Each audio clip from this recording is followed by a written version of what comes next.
Off and running, everybody.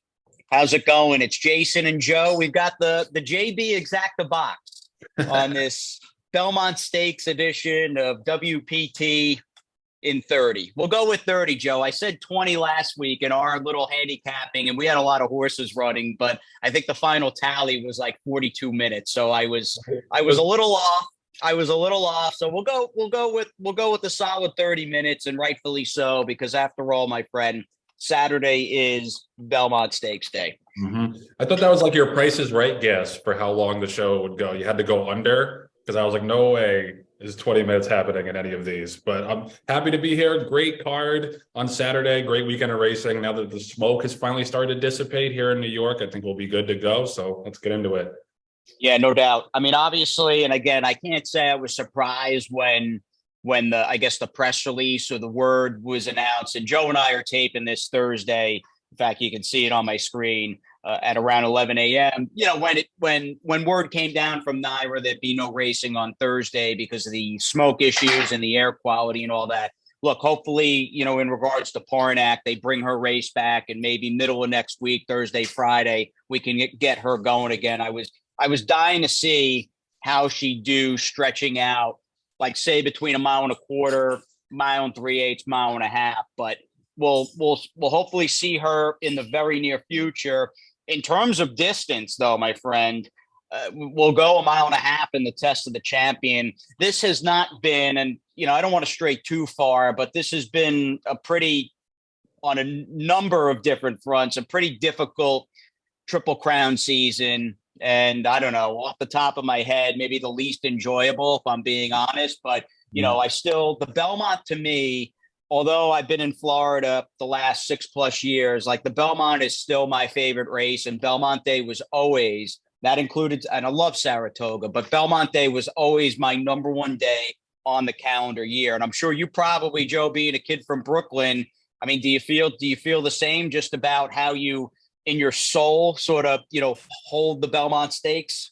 No, for sure. I mean, it really is a special day. And people say that Memorial Day is, you know, the unofficial kickoff this summer in New York. But I kind of always thought of it as Belmont Day was really the start of summer. And it's, you know, it's one of the most important races, obviously, we run in America. And it's a day to showcase how great New York racing is. Like, everybody knows it at Saratoga, like you're saying, but you know, I think overall the product in New York is so strong, and it's great to have a day like this where everybody, all the stars can come out. And, you know, obviously it's way better if there's a Triple Crown on the line, but even if there isn't, it's just, you know, whatever the price of admission is these days, I don't really know. But I have no idea.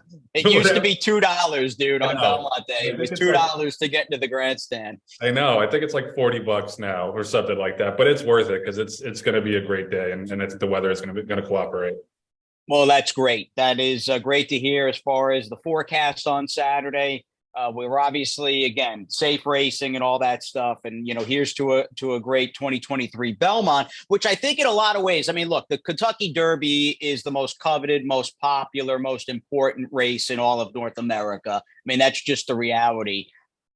But I think in a lot of ways, I look at this Belmont field, especially with what went on at Churchill, even up through Forte scratching the morning of the race, I feel comfortable saying I get the Derby is the Derby, but I think in a lot of respects, the Belmont is a more interesting race than even the Derby wound up being. And, you know, that's a sort of a multi-tiered, I guess, position in my mind. And clearly, first and foremost, is we have the 2-year-old champion who's only been beaten once in Forte, who's back home on his home track at Belmont. And we're going to see just ultimately where he stands coming in off a 70-day layoff. I know Todd Pletcher has kind of been a modern day Woody Stevens to an extent with his record in the Belmont and even his near misses. I mean, his horses have excelled in this race. This will be one of his greatest training jobs, I think, if he can get this horse to go a mile and a half against a very solid field in Forte on Saturday. Yeah, and it was really disappointing to see him scratch in the Derby, not only because, you know, you felt bad for the connections, but to me, he was the most fascinating horse in the Derby. You know, because he had done so well and had been so consistent, but there were still some question marks about him. So I was dying to see how he was going to run going a mile and a quarter. So that excitement just transfers over to this Saturday. to get him to see him go a mile and a half. But this is a tough field, like you're saying. It doesn't have the numbers obviously of the Derby, but in terms of strength at the very top, I think it's right there with the Derby. Obviously, you're missing Mage, but other than that, Forte was the buzz horse going into the Derby with good reason. He's a 2-year-old champion, and I can't wait to see what he does. And if he, like you said, if he pulls this off against a really good field, going a mile and a half after that little hiccup, it's a really incredible training job by Todd Pletcher. No doubt. In modern times, I was just looking at the past winners of the last couple of decades because, and this is a race, naturally, it has just a ton of history and legendary winners going back clearly in the 70s and even before that. But, the game and the breed has changed drastically, and certainly the training, daily training and campaigning of horses, even the last 2 decades has changed and been altered so drastically, and most horses though, Joe, may have skipped the Preakness, ran in the Derby, or maybe didn't even run in either of the first 2 Triple Crown legs, but they had a more recent race than the Florida Derby. So this is kind of, for modern times, uncharted territory for off that layoff dating back to the Florida Derby. Ultimately, we'll see just how good he is as Michael Poli looks for his second consecutive Belmont Stakes. The same, of course, goes for Todd, with those guys having won with Mo Donegal a year ago. Mike was 1-2 in that race as well, with Nest running second. And that was just, for me, Joe, that was like the ultimate Belmont day, like watching sort of my big brother in a lot of respects, run 1-2 in the Belmont. And then we had Flightline earlier in the day in the Met Mile. That was a Belmont day that will not be topped no matter what happens this year. It's just a great memory that I wanted to bring up. But let's jump over to Todd's other horse, who I incorrectly went to in the Derby. I was pretty bullish on Tapit Trice. If memory serves, you weren't as, in fact, I don't think you liked Tapit Trice at all off his Bluegrass. I did.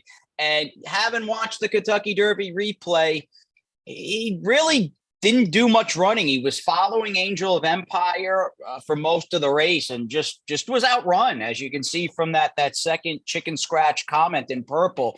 I think whether you like this horse in the Derby or not, the real question becomes, he's been sort of a Belmont buzz horse, even predating maybe the Tampa Bay Derby and the Bluegrass, just with his running style and his pedigree. I'm going to go back to Tapit Trice here. I'm a glutton for punishment, Joe. He's going to be my top pick, but I'm dying to hear what you think about him on Saturday. Yeah, I actually thought he ran really well in the Bluegrass. I just wasn't a fan of the race overall from a quality standpoint. I think you're 100% right in the Derby. He, if there's such a thing as a suck-up 7th, that's what he was in the Derby. And, he's obviously got immense talent. He's shown it throughout. I like his versatility as well. He doesn't have to be 100 lengths out of it, even though he was last time. My only thing is the price. And I just think he's going to be co-favored or a close second choice, obviously, to Forte. And I just think these horses that make these big late moves, and I kind of feel the same way about Forte and Angel of Empire to a certain extent. Those horses just always get overbet in the Derby because people have this assumption that the horse is closing and making up ground going a mile and a quarter. Obviously, it's going to be better if the horse gets 2 more furlongs to run. And you and I have seen over the years in the Belmont that that's not always the case. A lot of times, it's just a horse, kind of running their race at the maximum distance, and then they flatten out, getting that extra mile and a quarter, or extra quarter of a mile rather. So obviously I respect him from a talent standpoint. He's drawn well, but I think if you think he's going to be double-digit lengths out of it and win this race, I just can't see it. Don't want that. And it does feel like, and it seems the profile, like you've correctly stated and eloquently did, Joe, profile of most Belmont winners, it's like you want that up close stalking trip. And oftentimes this race is very much decided more or less by the quarter pole. So I think he's handy enough, though, where he doesn't have to be double-digit lengths out of it. And we'll see, again, obviously, just what Tapit Trice can do. One of a few in here by Tapit, who Tapit's numbers, my wife had shared with me a stat. And as I edit this podcast after Joe and I are done, I'll throw up a stat that Horse Racing Nation put out, just how sons of Tapit have excelled in the Belmont. So he does have that going for him if you like that sort of thing. Let's bounce over to Angel of Empire, who I don't think is as handy. Not that Tapit Trice is a horse that's blessed with like this tremendous cruising speed. I do think he's a little handier than Angel of Empire. This horse, though, got an incredible ride. Again, with everything that went on at Churchill, Joe, not to go back to that, and Jace's Road for us just didn't fire. I wasn't really in a hurry to watch like I would in probably many other years the Kentucky Derby replay like multiple times and just really watch all 18 horses, single them out, the trips they got and stuff. So I'm going to be honest, I didn't realize just how well Flavien rode this horse, just saving ground, definitely angled out around the 3/8 pole, ran third behind Mage. He's going to be favored or co-favored, lumped in with the two other Todd horses. What's the story here, my friend? Where are you landing on Angel of Empire? I like him a little bit better than Tapit Trice just because I feel like he's been more consistent. Like you said, he ran way better than him in the Kentucky Derby with similar trips. I mean, Flavien's the best, man. He's somehow if you could be like a top 5, top 10 rider in the country and be underrated, that's where I land with him. He's incredible. And this is a horse that, was just so visually impressive in the Arkansas Derby. That race, like that was one of the weaker Arkansas Derby fields you could no doubt find. Yep. And then the Risen Star, the race kind of fell into his lap a little bit with a really fast pace. I thought Two Phils ran a better race than him that day. He's obviously super talented, and Brad Cox can do no wrong. But again, I'm not into these short price horses who have been closing at shorter distances, and everyone just assumes they're going to rocket away in the last quarter mile of Belmont. Hit Show, the other Brad Cox horse. That's me. I think I think so. There aren't many public handicappers that I will take a look at after I've done the work to see who they like and why they like that horse. Mike Beer is on a very short list of people who I will take a peek at, and Beer's on this horse, which certainly piqued my interest. And this horse, you want to talk about like a sneaky good 5th place finish last out in the Derby. I think this horse probably, fills that phrase up with how well he ran.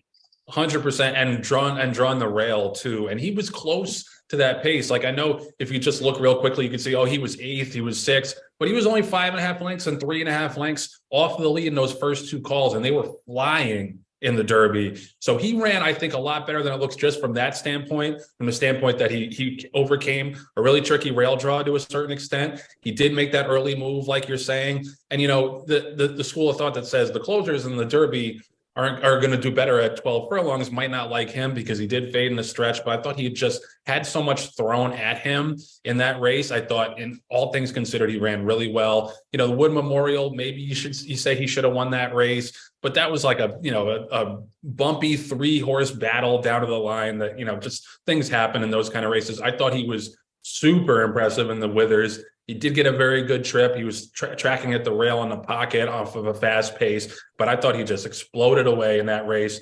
I liked his dam a lot. Actress, she won the Black Eyed Susan back in the day for Gary Mary West.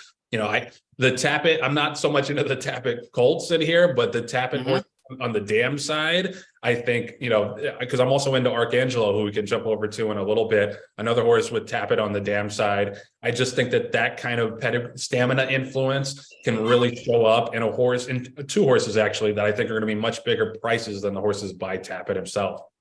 Yeah, let's do that. We'll get to Baffert's horse, the Preakness winner, in a second, but let's segue over to the horse by Arrogate out of that Tapit dam. Arcangelo, who we saw over the winter. In fact, we had Wayhill Road run against this horse. This would have been 3 back for Arcangelo. We were 4th in that race that Kingsbarns won back on January 14th. He comes back, Arcangelo, breaks his maiden. They step him up to the Peter Pan.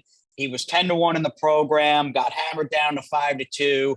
Bishop's Bay was a big favorite coming in from out of town from Brad Cox, and this horse hooked up with him, turning for home, and just outgamed him in a real dogfight and a memorable Peter Pan, a race that I remember not all that long ago, tonalist for our good buddy Christophe Comont, prepping in and coming back and beating California Chrome for the Triple Crown already 9 years ago.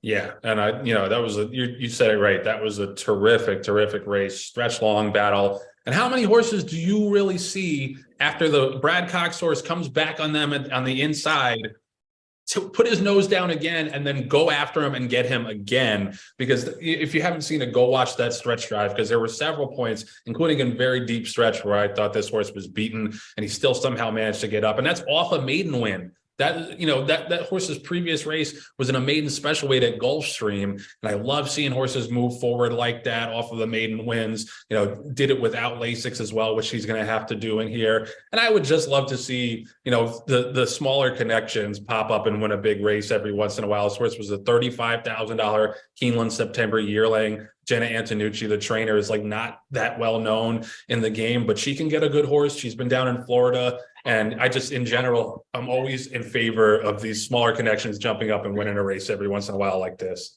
That's the beauty of the game, my friend, and that's the dream. And you know, the fact a good horse can come from anywhere, and a reason why a lot of us get out of bed every day and do this. And I know I'm speaking for just about every West Point partner as well, whether the horse was expensive or more of an inexpensive horse. You hope that horse you're in on is going to change your life. And clearly Arcangelo in the short term has done that for his connections, and good luck to him. He is a sort of a breath of fresh air, given the usual faces and suspects that all have armies of 2-year-olds each and every summer. So good for Jenna. I like your thinking, and it'd be pretty wild to see Javier finally break through, get his Kentucky Derby. Mage doesn't run as well, in my opinion, in the Preakness, doesn't come back in the Belmont, but then Javi winds up getting this horse who he won the Peter Pan with, and they get the money at the end of a mile and a half. How about the Preakness winner, my friend? Clearly, I think a horse, and we had talked about his kind of, you know, not wonky, but it was just kind of like a weird and uneven, and erratic is probably too strong, his Santa Anita Derby, where we liked some of the things about that race back on April 8th. We weren't totally sold on him, even given the paceless affair of the Preakness, but Johnny V was able to just coast along on the front end. He held off Blazing Sevens. As I just stated, I don't think Mage ran as well, paceless race aside, as he had done both in the Florida Derby or 2 weeks earlier at Churchill Downs. So this is going to be the speed. If you're in the camp of National Treasure, Joe, I'd be going into this thing saying, you know what, we've got post 4. There's a long run to the first turn anyway, so post doesn't really matter all that much. But for me, my takeaway is if this horse is going to have any chance to repeat in the Belmont, he's got to be on the lead. Anytime they've tried to rate or sit off horses, this horse has not gotten it done. Yeah, no, I agree. I think that the victory last time, even though he was very game and he did battle in the stretch to hold off Blazing Sevens, I thought that was mostly a victory of circumstance, because what on earth were the connections of Coffee with Chris doing in that race if they weren't going to go to the front? Like, that was just mind-boggling to me. Mm-hmm. So Treasure got a super easy lead. You can't go much slower in the Preakness than, 49 and 113 and 2 for 3/4. Like that's as much of his gift as you can get. And he's obviously got talent. He's never been worse than 4th. He wasn't beaten a mile in the Breeders' Cup Juvenile by Forte, although he was beaten. He's the kind of horse that I think is going to run his race. I just don't think going a mile and a half, maybe a little bit of speed to his outside in the long shot El Miracolo. I just can't see him carrying that speed going 12 furlongs off a 3 weeks rest with a much, much tougher field coming at him today than he faced in the Preakness. Because once Mage didn't show up in that race, like, there was nobody. Obviously, Blazing Sevens ran really well, but that was, other than the Derby winner, we talked about it, one of the worst Preakness fields that you can imagine. Very valid point. Couldn't agree more. Belmont Field from top to bottom is just a much more talented and better group of 3-year-olds. So there's your test of the champion for 2023. Good luck to everybody. And here's to a safe trip for all. Let's bounce over to the Manhattan. This has been and will always be my favorite turf race on the New York calendar. In fact, it's probably my favorite turf race in the country. I put it in front of the Breeders' Cup turf. Love the Manhattan American turf horses. And this is kind of an ongoing thing annually. We just don't have great turf horses through and through. And by and large, the way Up to the Mark has responded from that win. And boy, you'd love to go back and just tap out on this guy on the Pegasus undercard when he was 12.5 to 1 in his turf debut, with how good he's been on the grass. I mean, he looks certainly in this part of the country and maybe even nationally like he is the best potentially American turf horse. I'm dying to see, though, how they bet this race. And David Aragona, terrific morning line odds maker. The spread to me on Ottoman Fleet, one of two in here for Charlie Appleby, and up to the market 8-5. That seemed like a pretty big spread in my mind. And I don't know, if I was doing the line, I might have made Ottoman Fleet the favorite. But regardless of the consistent American horses, up to the mark looks the best. And what are you thinking, Joe? This horse buried a pretty average field Derby day. Where do you stand with him? What are you thinking going 1.25 miles for the first time on Saturday? I mean, to me, he's clearly, that race last time, mediocre field or not, was clearly the most impressive race an American turf horse has run this year. And he's been really, really good since he switched to turf. I like horses like this too, he was hyped up for his debut, ran well first time out, but then just never really quite put it together on the dirt. That's why you don't give up on horses who have shown talent, switch to the turf, and now all of a sudden he's obviously very early favorite to win Champion Turf Mail here in America. I thought he ran really well in the Maker's Mark as well. Like huge. That was a race that really stuck together in terms of Shea Pierre being close to the pace, and we're going to see him this weekend as well. Look at the internal fractions, 110-4, 133-2 final time, and he made up a lot of ground. He just missed Modern Games, getting Modern Games for second. We know what that horse has done. I think, and either of those last two races, unless he just doesn't want to go 1.25 miles, and I don't see a reason why he won't, he runs either of those last two races. The Charlie Appleby horses better have their running shoes on to beat him. But I agree with your point about the morning line as well. But just because the way these Charlie Appleby horses have gotten bet, like every time they come to America, they are crushed in the wagering. So yeah, I could see them being co-favorite or even Ottoman Fleet being a slight favorite. Yeah, we'll see. I guess in terms of obviously who you like, and clearly you're bullish on Up to the Mark, and you gave certainly a good disposition as to, or a good argument as to why you think he's the best American turf horse at this point of the season. I'm just looking at a horse with Ottoman Fleet, who against an easier field, there were no Up to the Marks Derby day in the Fort Marcy, but just the figure he got, and he just sat on the rail. There was room inside. It reminded me of like the old school Jerry Bailey trip, where he would just sit the pocket, guys would drift off, and he'd just spurt up the rail to win. That's what happened last time out. He's facing a better field here, but this strikes me not only with the connections involved, but a horse who has stepped up his game and has gotten into the best form of his life as a 4-year-old. Yeah, and I love that he stuck around after that. After that race, has worked several times here at Belmont. I mean, Charlie Appleby can, it seems like, take him off the plane that day and win a Grade 1 race in America. But I do, in general, like when the horses have been stabled here for a little bit and have gotten a feel for the turf course in the morning as well. Yeah, he's I think is the second most likely winner, but it's not by a lot. Warren Point, as you show, he's a horse that I thought got a pretty bad ride last time. It wasn't totally Frankie's fault, because the horse, I think, was a little bit headstrong and wanted to go sooner than he wanted to, but he got a really bad trip in there. But like I was saying, 3-5, 3-5 in that race off of his form. That was a bet against for me, and I got a little bit lucky there with Red Knight, who I think it's worth mentioning as well as one of the better American turf horses. He seems to be better going 11 furlongs and up. This is 1.25 miles, but man, what a cool horse. This is just another one of those Mike Maker reclamation jobs who have just become these monster marathon turf horses. And to see him do it as a 9-year-old New York bred, Jason, that warms my heart, man. Yeah, to see a 9-year-old, and again, the icing or cherry on top is the fact that he's a New York bred. To see a horse that old win a Grade 1 at a race as prestigious as the Man of War, I mean, you don't see that every day. I had flashbacks. I'm not comparing him to John's Call, but that immediately, when John's Call won the Sword Dancer and came back, and I think it was I don't know if he ran in the Man of War, but he definitely won the Turf Classic, which was the lead into the Breeders' Cup. That was like the last, major prep race heading into the Breeders' Cup. I think he was a 9-year-old. That's the sort of time machine I had with Red Knight going back.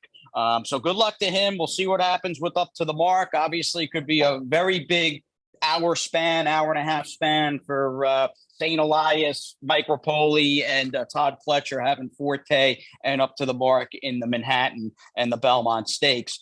Now, as far as the Metropolitan Handicap. We don't have Flightline, who had all sorts. Maybe it wasn't Flavian's finest hour. And because of that, I mean, the amount of just stress Flightline endured the first, say, 4 furlongs of last year's Met Mile, I don't think too many horses could have overcome that trip, let alone draw up and win with like a 120 buyer.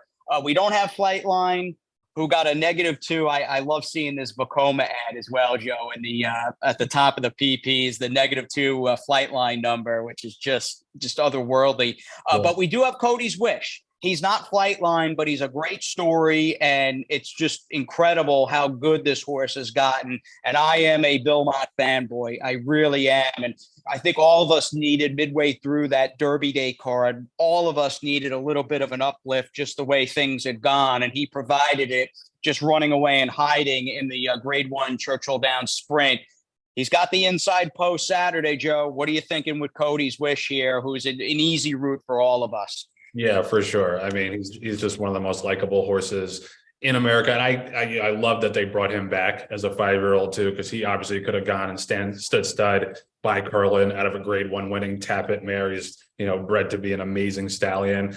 He was so impressive in the Churchill Downs Stakes. Like, I was mildly against him in that race just because of the layoff. And I thought there were a couple of interesting horses underneath, and he just won that race. He ran by those horses like they were standing still. And he's game. He can win a dogfight, and he can blow you away as well. You look at his record; he's never been worse than third. He's a neck from being unbeaten in his last 9 starts, which is just incredible. Different racetracks, sloppy tracks, fast tracks. He's just the model of consistency. The rail thing is a little bit of a concern. I think there's going to be a little bit of a crush going towards the lead. He might get checked out of it a little bit, but as he's shown, he's versatile. He doesn't have to have any particular trip to win. And if anything, maybe if there's a fast pace, he can drop out and make one run. Maybe that's his preferred trip. He is by far the horse to beat. The other two that I would use in here, I think that Repo Rocks is somehow a monster, because he was not a monster for most of his career, but now has turned into one. He got a terrible trip 2 back when he was second in the Carter. Last time just blew away Zandon. I know Zandon is like a little bit of a wise guy horse in here, but Repo Rocks just ran so much better than him in that race. And then the other one I would use is, how about, let's see a Grade 1 win for Rick Dutrow on Belmont Day in the Met Mile. That's kind of the way this year has gone, Jason, I feel like. And, this is a horse that I've always thought was better going 1 turn. I kind of just draw a line mostly through all those 2-turn races. And if you do that, his last 2 races, there's a close third in the Cigar Mile. And then he won a optional claimer at Gulfstream, easily beating Wayburn by 4.5 lengths. Wayburn came back and won a stage. Who's good? I mean, that was a legit field, and I thought he was a little shaky at 6-5. That was Fountain of Youth Day. He obliterated that field. Yeah, no, and I think drawing outside, he's going to get the right kind of trip under Tyler. Those are the other 2 that I'm interested in. I know Zandon's going to take money. Charge It'll probably take a couple of nibbles. What do you do with Charge It, man? When this horse won the Dwyer last year, I was like, oh my God. Because Mandy Pope has spent, the time, money, passion, all that stuff that she's put forth in this game. I'd really love to see her have, and she's had okay horses, but to really have a superstar, that Dwyer was just from another planet. Then he was hurt, didn't make the Travers, comes back, nice figure, good comeback race, early February. And I drew it up in my mind going into, that was Fountain of Youth Day, March 4th, same day that White Abaria won that allowance race. I'm like, you know what?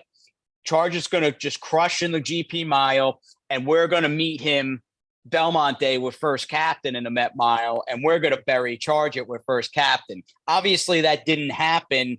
He doesn't stay the mile and a furlong in the Oakland Park Handicap after losing to a Gulfstream Lover. And you talk about a Mike Maker resurrection and endorse.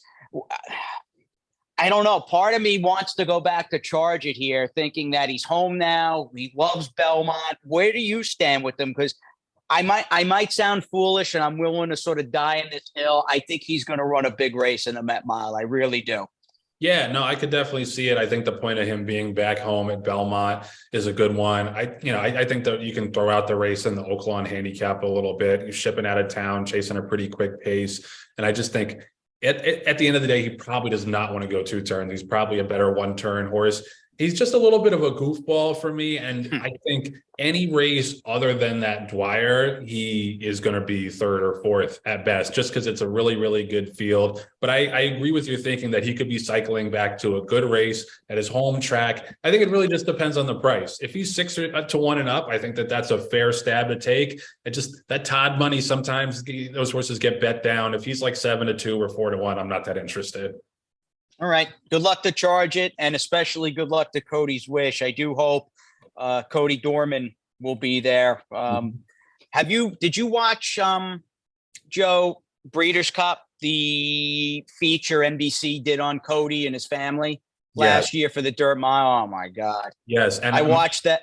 Oh, go ahead. I'm sorry. No, I just got to give a shout out to my former coworker, Katie Petruniak at the TDM, because she was the first one to do that story. She did it in the TDM. I think she should have won an Eclipse Award for it. But yeah, it's an unbelievable story. And I know she had tears in her eyes when he won that Breeders' Cup Dirt Mile as well. I mean, just such an amazing story. And it shows the way that horses can touch people and touch families.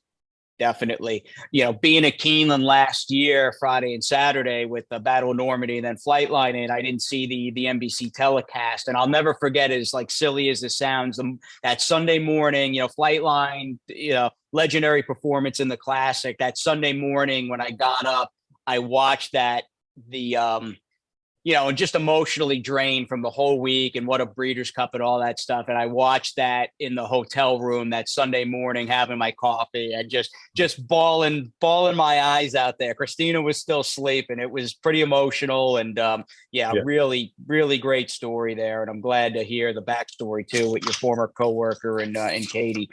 Jaipur's a war. It is nice, Joe. I think a lot of us have been accustomed on these big days, even though you get a lot of top horses around, at times 5 and 6 horse fields. I mean, the gang is all here. You've got pretty much a maxed out race. In fact, the no vacancy sign on the starting gate with a few AEs, 14 in the body of the field. Caravel and Casa Creed are sort of the two big names in the Jaipur. Where do you go in this race, my friend? What are you thinking? I mean, when the draw first happened, my idea was to be against Caravel being in the 12 hole. I think stepping up to a tougher distance for her. But then I looked at the race, and there's just not that much speed. You would think in this kind of race there would be an all-out war for the lead. I just don't see it. Like, Nothing Better is obviously very quick. But other than that, who in here is really going to be duking it out for the front? So I think she actually might luck into another really, really good trip, tracking the pace, slow-ish pace for a 6 furlong grade 1 and get first jump on the closers. But she is obviously stepping into a race. I know she won the Breeders' Cup Turf Sprint last year. To me, this is as tough of a field just because of the presence of a horse like Casa Creed and Big Invasion. Like, Casa Creed was in the Breeders' Cup Turf Sprint last year, but he's not a 5.5 furlong horse. She is.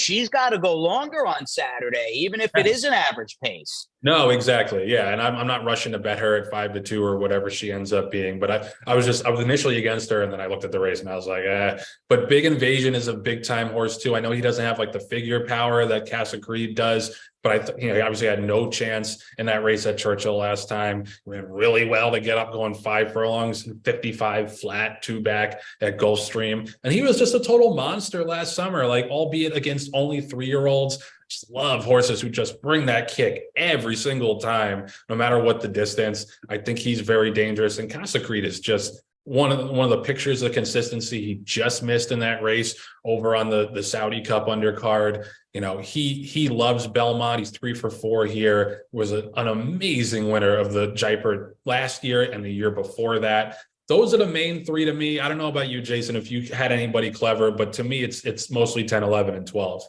I don't have any issue with those 3 horses. And basically, again, you're backing up those horses. Dr. Zemp looked a little interesting. I just, these Chad horses on the grass, I just have all the confidence and faith in the world, regardless of the level, anytime I'm looking at a Chad horse. And thought maybe this horse, after not handling the jump and going a mile against probably the best field of turf horses the country's seen this year in the Maker's Mark, having Chez Paree, Modern Games, and Up to the Mark, and even some of the also rans in that race. Thought this horse might jump up and maybe surprise and run a big race. But a really fascinating matchup towards the outside between Caravel and Costa Creed, two legitimate grade one horses. And that certainly, as we fall back, and obviously starting with the Belmont, Joe and I will backtrack a race at a time, hitting some of the undercard stakes. You've got the Woody Stevens, again, a race that drew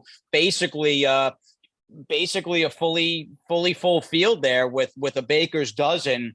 Drew's Gold, who's never lost in 4 starts, being the outside horse. Shug's in here. He's got General Jim, who won the Pat Day Mile. Let's start with him. I mean, that seemed really, Joe, a breakthrough performance with a horse who had run well, but from him finishing, being in that dogfight with Fort Bragg, and then in terms of the number power, that was a real breakthrough race last time out for General Jim. Yeah, no, I mean, the only thing I would say about that race is I heard Steve Chris talking about this race, and he made a good point that a lot of horses ran new top buyers in that race, including General Jim and Fort Bragg, obviously. So I have a little bit of a question about that speed figure, but I've been a General Jim fan. I liked his race in the Swale too. He just has that grinding motion where he just keeps coming and eventually wears you down.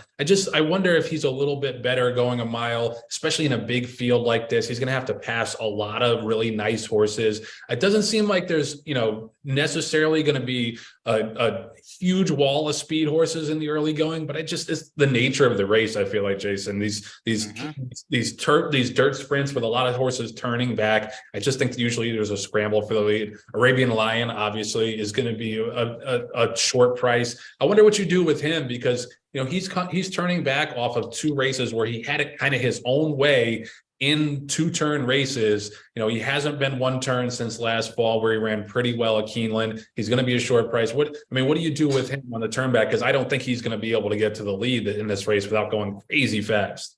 I don't think he makes the lead. I don't see him outrunning New York Thunder. You've got Harrodsburg, who's pretty fast, and Federal Judge. I mean, these 2 lightly raced horses in the middle of the field.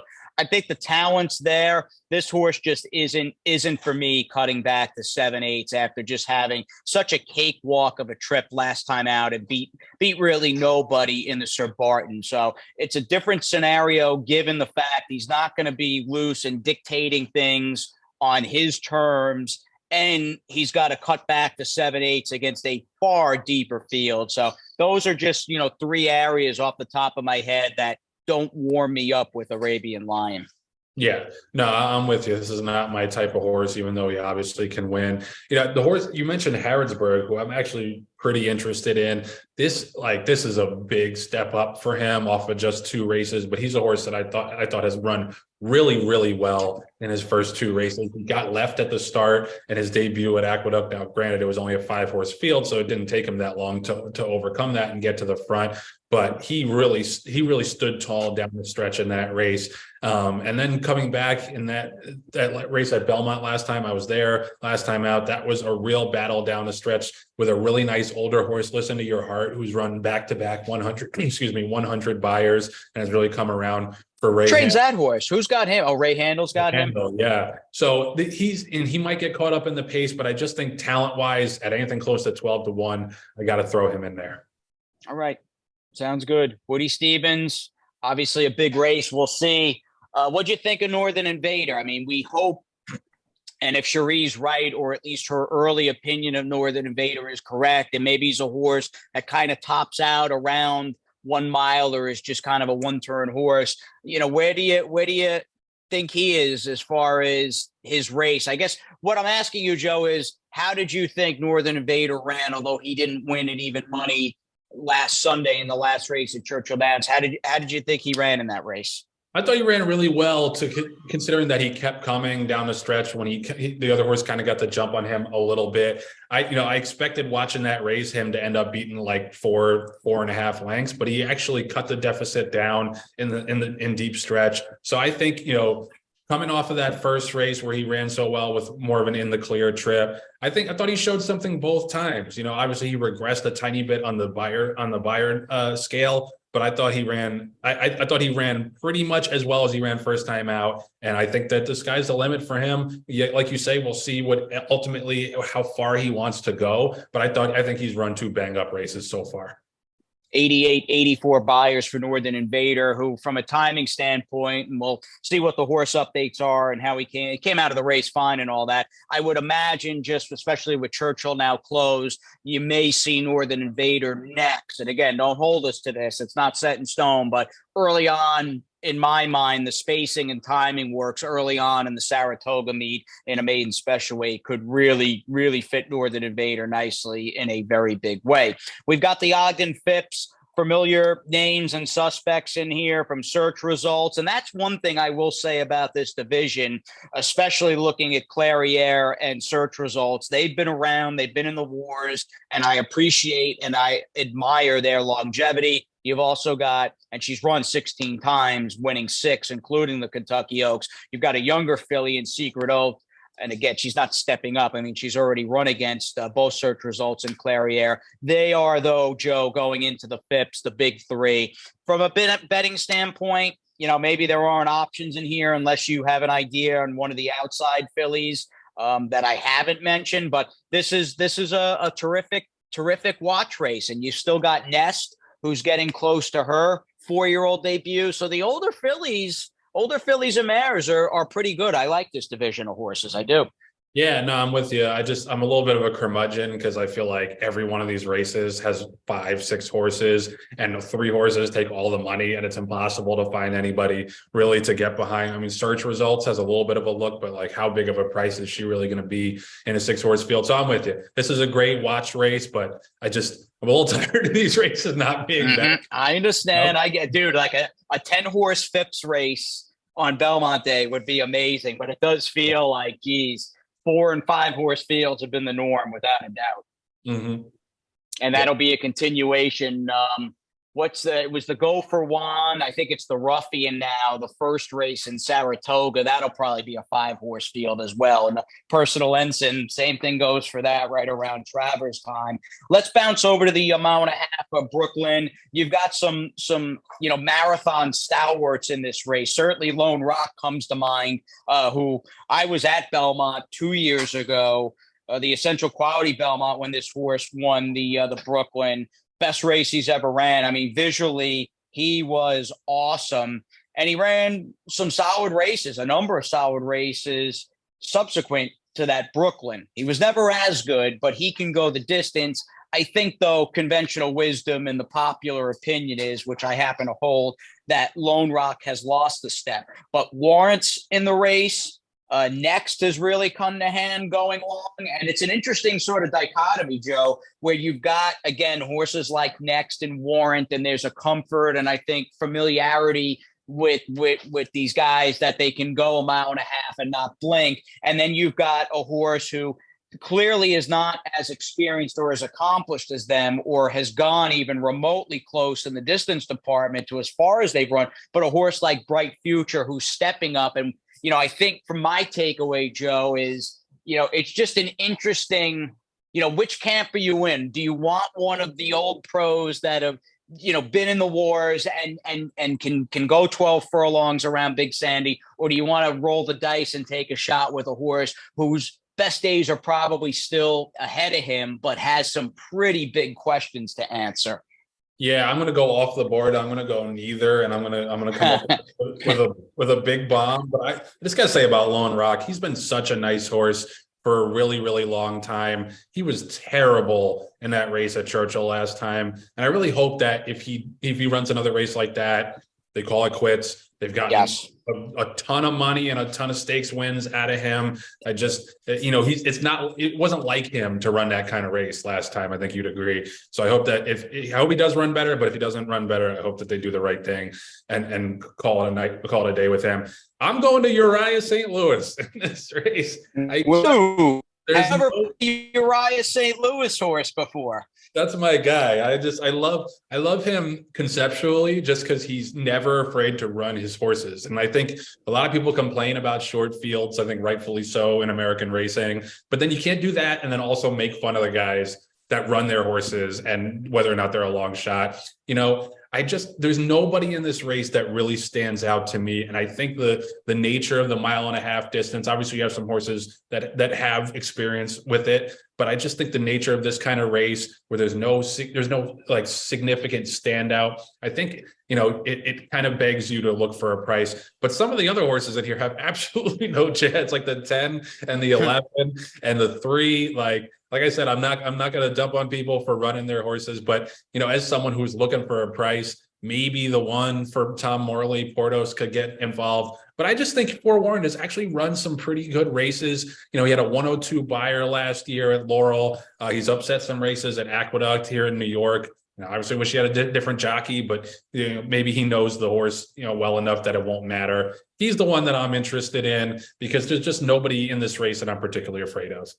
All right, that's your Brooklyn handicap here, grade 2, going 1.5 miles on the Belmont undercard. That brings us to the grade 3 poker. This race has bounced around on the stakes calendar. It used to be, if memory serves, kind of right around the 4th of July. You'd have the Jaipur, which over the last 10 years, I mean, the importance and the overall, I think, respect of the Jaipur has grown leaps and bounds. That is now a grade 1 and a very important race for the turf sprinting division. The poker's bounced around. It is now, I don't think this has ever been run, and I'm not a New York expert as I was, moving to Florida, but I don't know if this race has ever been run on Belmont Day. Forgetting about all that though, right? Am I right there, Joe? It feels this is a race. I was talking to the great Herman Chin, who I'm sure you know, last week, and he was saying that he was talking to Arnaud Delacour about Chez Pierre running in a race on the Belmont undercard, and I was like, huh? I would have been like, oh, are they turning him back in the Jaipur? There's no mile in Manhattan. I couldn't figure it out. So yeah, you're right about that. So you got Shea Paris, who's going to cast a pretty long shadow, and hindsight being 2020, I remember thinking, in the Maker's Mark, it was like this horse came over, was a private purchase with Lyell Stables, 2 giant races. They give him a layoff. That, he had the one clunker at Tampa coming back as a 5-year-old. That can be a very wonky turf course. And I know Delacour, Arnaud, who's done a great job with the West Point horses we've sent him, from Kodama to Bassanio. He just got Lytris. Vinco just got to his barn. And, I know he's going to do great work with those horses as well. But I was like, man, just out of the one lackluster effort at Tampa, where maybe he just didn't like the turf course, you got almost 10-1. But I mean, the Shea Paris, from the field he beat to the way he did it, I mean, that was about as good of an American-based turf runner and effort that, non-Breeders' Cup race that I could think of. I mean, he was awesome last time in the Maker's Mark. And I'll ask you, because I think he's going to be tough here as a monster favorite. I mean, where do you stand with him? Do you think he's just too much racehorse if he runs remotely back to that race at Keeneland?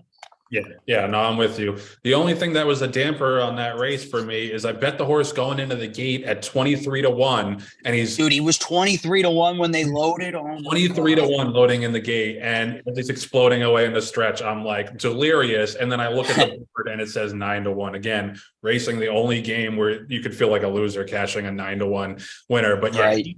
He was unbelievable that day. And I love that he went to the lead, switched back off the lead, made another move. And, we were talking about it before, buried Modern Games up to the mark in that race. And we know what those horses are about. The rail is a little bit tricky. We'll see what the pace is like. You do have that little dog leg turn going into the backstretch, going a mile on the Widener.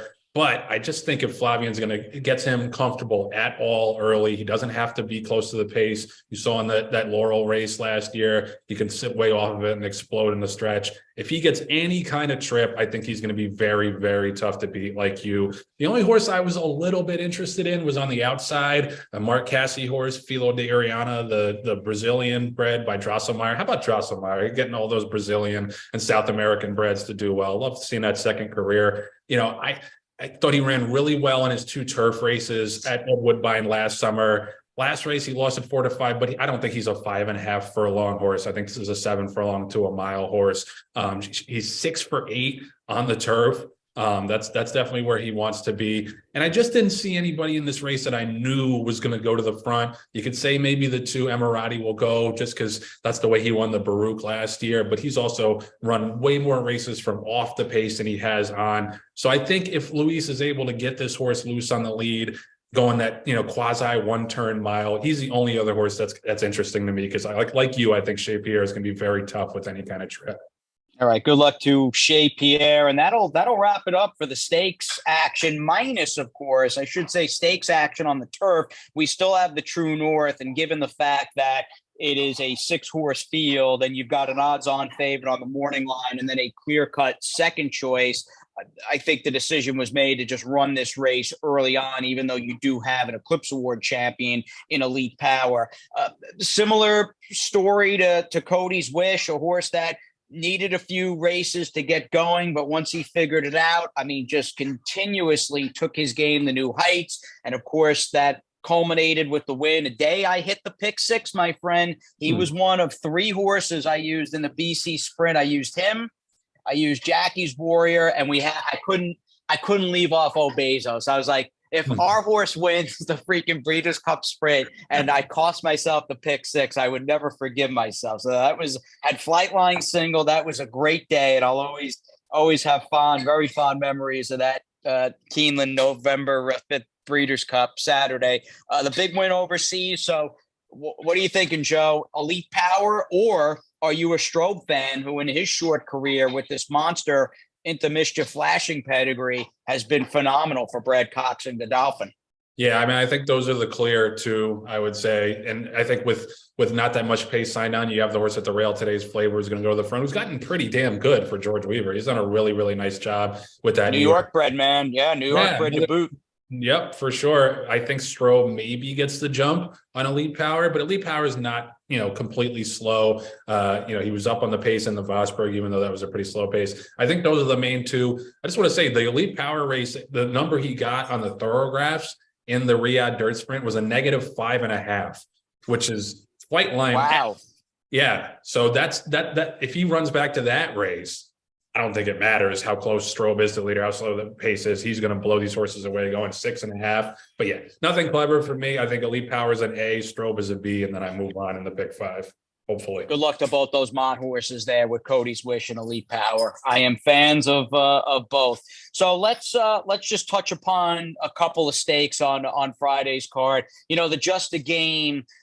And that race is so important for obviously the older Philly turf division. But with Chad, I think training most of the top horses in that division, and he does just it's ridiculous how he's able to campaign all those top horses. I mean, it really is. They have now switched the Just a Game to Friday's card. And what does Chad have? 3 horses, a 5-horse field. He's got 3 in there. So that'll go early. That'll be the first grade one stake of the weekend at Belmont. And then a bit later on, as I scroll through the PPs, we've got the grade 1 New York. What's cooking here, my friend? Give me something good for the New York. Yeah, I mean, I think Warlike Goddess is going to be very, very tough. I think and again, such an admirable horse, $30,000 buy, has made multi-million dollars on the track, shows up every single time. I had a mild idea for underneath, which is the one Flirting Bridge for Brennan Walsh, who's had a really, really good year. I thought the race she ran 2 back in the EP Taylor, I think is competitive with Warlike Goddess's lesser races and probably better than most of the other horses' top races in here. Last time, it was just an easy allowance win. But I like that her best race came in that 1.25 miles in the EP Taylor. Now she gets back out to that 1.25 miles trip. She draws the rail, which I think will be advantageous in here. So even though I'm not going to go crazy trying to beat Warlike Goddess, if Flirting Bridge is anything close to the 20 to 1 morning line, I'm going to bet her. I'm going to bet her underneath the favorite. First time this race is a grade 1, I think, right? It was always a grade 2 and a race that was run later in the meet, not long before Saratoga. I don't know if this race has ever been a grade 1 before. I got to look that up. I think it's been for a couple of years. Okay. Yeah, I think maybe 2021, or 2022. It's been a grade 1 for a year or 2, but not long.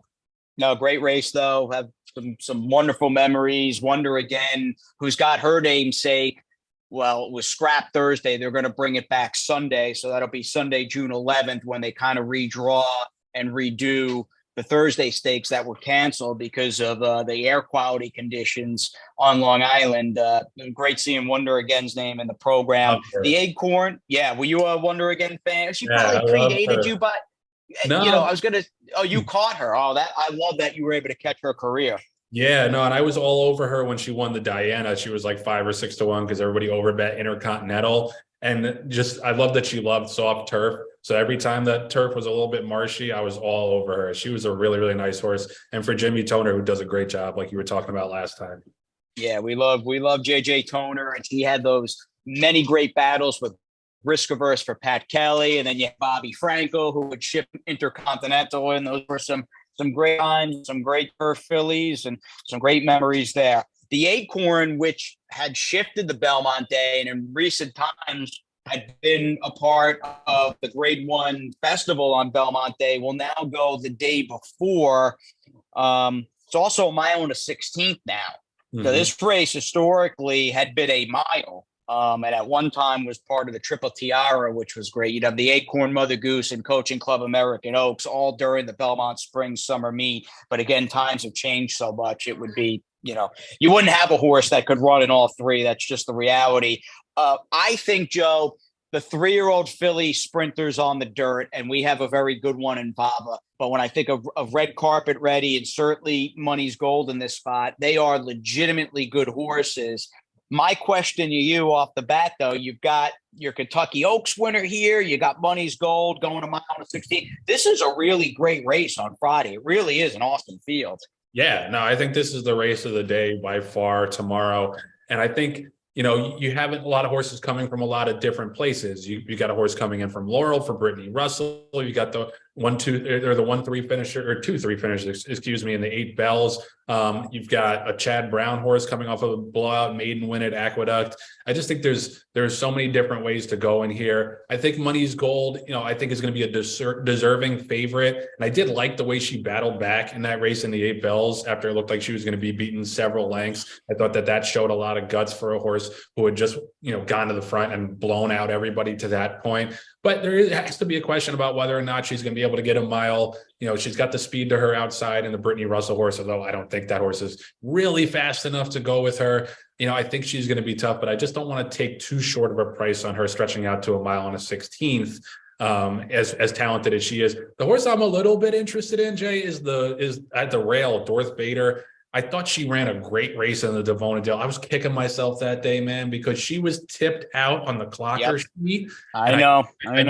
I missed the race, and I come back and I see this horse running away at 46 to 1 in the stretch. Like that was, oh God, that was a nightmare. But anyway, I thought she ran really well in the Gulfstream Oaks on, making the first move into a fast pace. Same thing with the Kentucky Oaks from a wide draw. She made that first move into a really, really quick pace. Obviously, she came up a little bit empty in the final furlong.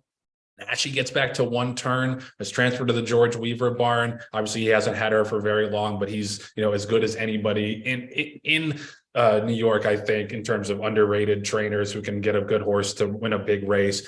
I think she's interesting. I think she might luck into that little pocket trip under Johnny V and be able to swing out and make a better timed run this time. And I think, like I said, turning back to a 1 turn, mile and a 16th for her is going to be big. She is a running machine, and she did run. I liked her actually off the win in the Devona Dale in the Gulfstream Park Oaks, and she came up just a little bit empty. I thought, and again, for her connections, she's a Florida bred, first crop of Gervin, who he wasn't standing for 25,000 when John Ropes bred his Yonaguska mare to him. She was a horse, one of these horses you dream about getting, at a very modest pedigree and a very, very humble sort of on the other side of the train tracks background. I certainly in my mind got bringing her to Churchill for the Oaks. That may be your only shot to run in a Kentucky Oaks, but I thought they were nuts. I'm like, there's no way she's going to go a mile and an eighth, and she's a long shot. And like you, I was really impressed with how well she ran. She is a running machine. And right or wrong, I'm going into this thinking that Money's Gold stretching to a mile and a 16th is just going to be a vulnerable favorite. I'm not Not saying, to knock my socks off if she gets the distance, but that's my one stand in this race. That 8.5 furlongs, one turn aside, might just be pushing it with Money's Gold. Do we see a repeat, though, big effort out of the Kentucky Oaks upset winner and Pretty Mischievous? Yeah, I mean, that's a good question, because that was a huge, huge race that she ran. And I think clearly the best race she's run of her life.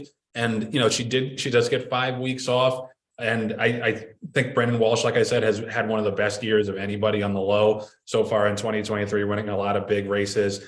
Yeah, I got to see it again. I'll use her defensively, but I think that, I'm not a big bounce guy, but I think she ran so hard in that race from that wide post.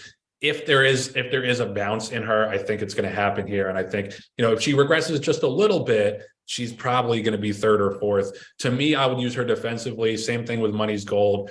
Into the rail horse. What do you do with a seed? She's the only other horse that really interested me a little bit for Chad. She's only run twice. She ran pretty damn well, I think, in the 8 bells for her first start versus winners. Yeah. But she does have to make up a little bit of ground on Money's Gold. Maybe that'll happen going a mile and a 16th. What do you do with her? Well, I was going to say, I like, again, not only where she's drawn, of course, and her pedigree and with Chad training her and et cetera, et cetera.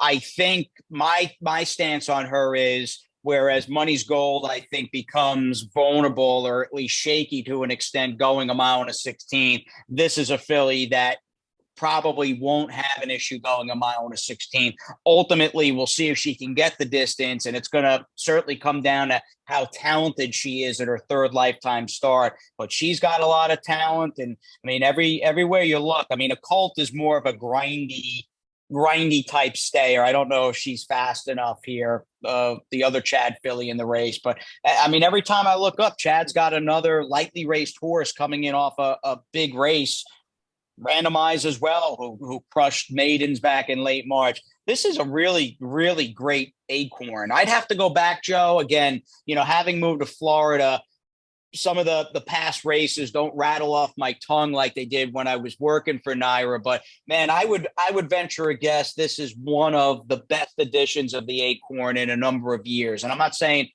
top horses recently haven't run. Gamine, who won by about 50 lengths, comes to mind. But in terms of just a fascinating handicapping race and betting race and who's going to be where, you're not going to be able to beat this right on a Friday to boot, man, on a weekday. No, I'm with you. And as someone who, like you, respects the history of the race, and I'm glad you brought up the Triple Tiara, because I think that's something that the racing game should bring back and market and advertise. I'm so glad to see it back on a Friday as a feature race, because, as much as I love that star-studded card at Belmont, you don't need 9 grade ones on Saturday. Like 6 is plenty to keep people's attention. I love that this is now a centerpiece race on Friday, and I'm with you. It's a really, really competitive field. We've gotten a lot of 5 and 6 horse fields with big favorites in these races in this race in the last couple of years. Definitely be fitting of the acorn and its historical significance this year. Well said. Better race market than the Kentucky Oaks was. It's just, to me, more fascinating with Money's Gold, especially trying to stretch out and go a mile and a 16th. Will we meet her down the line in a race like the Prioress or the Test if she can't go long with Baba, who's doing well for Cherie? So that'll do it, Joe. I mean, you and I banged out all the stakes from Saturday, and a couple of really nice ones, 2 grade ones, in fact, a grade 1 doubleheader on the Friday card. We did it in about 60 minutes. Of course, we hope everybody has a great weekend and Belmont Stakes weekend. Wrapping up the 2-year-old sale season, my friend, we've got a little room left on that powerhouse Street Sense colt going to Dale, and having done with you and the team on Wednesday our sort of, very thorough and conclusive and expansive, 2-year-old webinar where we covered the entire 2-year-old class. I cannot wait to see that horse on American soil at Churchill Downs with Jeff Lifson and Dale Romans going over him. So, my point is we've got a little room left on one really nice prospect that if you haven't looked at that Street Sense colt yet, he's one you may want to get in on and give a serious look on the website. Yeah, definitely. He's got, potentially two surface versatility, and he's the last 2-year-old pretty much. I mean, maybe we'll pick up something at OBS June, but I think in all likelihood, he's the last major 2-year-old that we're going to have availability on before we take a little break and then turn the page to the yearling sale season this summer and fall. So you're getting a little haircut, my friend, a little Belmont Day snip there before you go to the races. Beautiful. Looking a little scruffy. If anybody wants to come out tomorrow or Friday or Saturday, it's going to be a beautiful, beautiful day. I think that smoke will finally be gone by tomorrow. So come say hello. And Tommy and I will be out there, and Terry looks to be a great weekend. Yeah, beautiful. And I'll be joining you guys, Christine and I got to get some dermatology work done. Nothing serious, but, just a little bit of sun damage, and that's going to delay our departure for a couple of weeks. But I'm really looking forward to 4th of July-ish, early July. We've got some 2-year-olds that might be ready to roll. Belmont Derby with Battle Normandy. Signature is getting close to his 3-year-old debut, which we're all pumped about. So I will be joining you guys. And believe me, Joe, I would love to be there with you, Tommy, Terry, and all of our partners on Saturday at Belmont. A little bittersweet watching it from afar on TV, but it's all good. Joe and I thank you again for tuning in, everybody, and sticking with us here on this Belmont Stakes edition of WPT in 60. And that's it, my Joe. Joe, yeah, exactly. Have a great time at Belmont, my friend. Okay. Thank you, man. We'll miss you. Bye, everybody. Awesome, Joe. That was great, dude. Yeah, perfect. Yep, perfect. A lot of fun. And all right, dude. I'll see you on the horse call. Okay. Okay. See you in a bit. See you, dude. Bye.